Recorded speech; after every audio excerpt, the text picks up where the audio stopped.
I'm using 18mm Baltic birch plywood for the drawers. The first step is ripping the sheets of plywood down to the correct width. I then head over to my miter saw and use the super simple stop block system to cut all of the boards to the correct length. Using a stop block makes things so much easier. If you want to know how I made this one, I'll leave a link in the description below.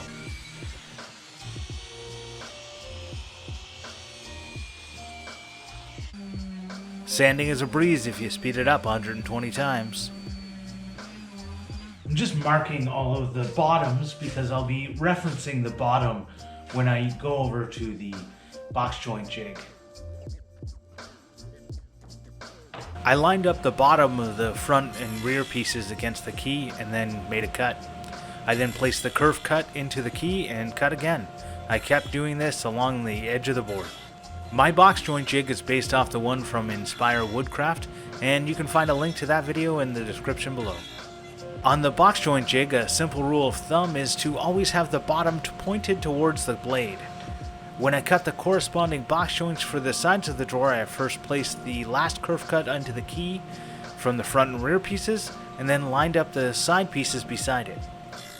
After I've made the first cut, I can place the front and rear faces to the side and slide the side pieces onto the key and make more cuts.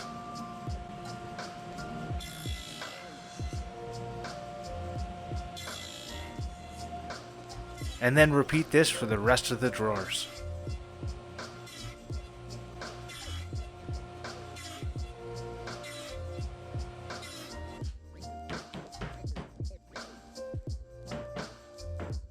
Now this is why I dry fit every one before gluing it together and before taking my jig apart. You can see, hopefully you can see right here, I clearly didn't put it down properly on the table saw. It's a little bit higher than the other ones, and that's going to cause a problem later on. So back to the jig, fix that up.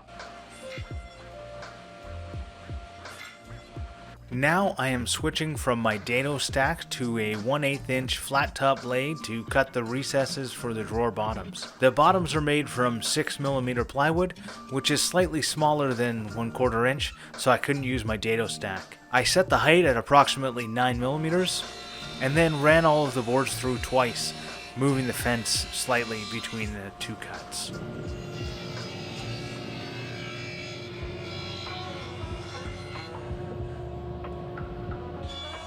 The drawer bottoms are simple rectangles. I cut them to width on the table saw. And then you can use either a miter saw and make 2 cuts,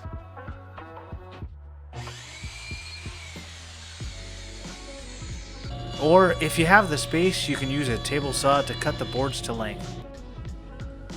I'm using Titebond 3 because it has a long open time. I spread the glue on all of the box joints as quickly as I could and then assembled the drawer.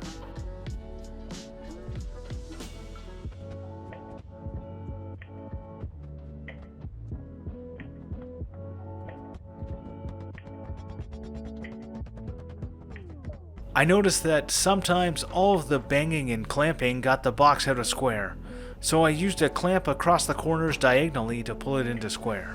Check square. Check square. After the glue dried, I unclamped it and started to work on the next drawer.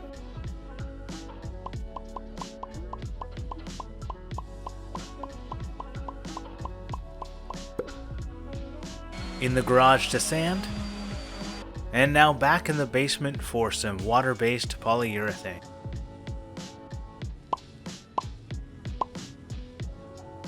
In order to install these drawer slides, I've made myself a couple of different templates, and that will get them situated perfectly where I want them. The first template is just this little small one. Gonna go like that. Put it in place. Second, I'm gonna use this little bit of scrap wood. This is the right thickness to get it right there. So that'll be the drawer face, it's the same thickness. And then after I screw that one in, put this one and do the next side. And just keep going all the way up with these bigger bits. I'm using a bit of masking tape to ensure that I don't drill too deep. And I'm only allowing one ka-chug on my impact driver so I don't strip the hole.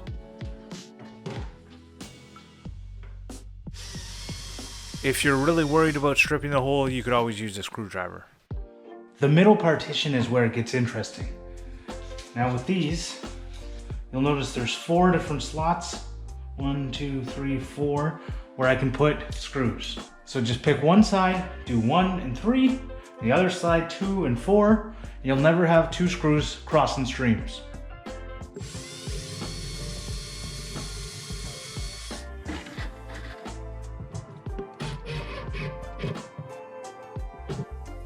I use scrap wood spacers between the drawers to help line everything up and ensure consistent spacing.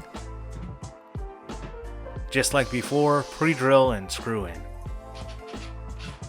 In order to save a little bit of time this time, I ordered pre-milled lumber from my local hardwood dealer, KJP Select. Now all I gotta do is cut it to the right width and then cut it to length.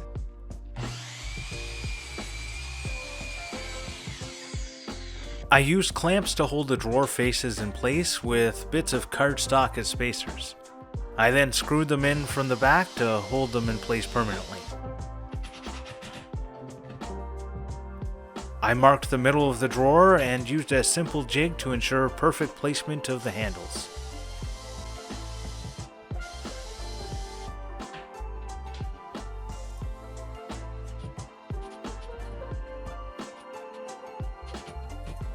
And last but not least, I had the work inspected.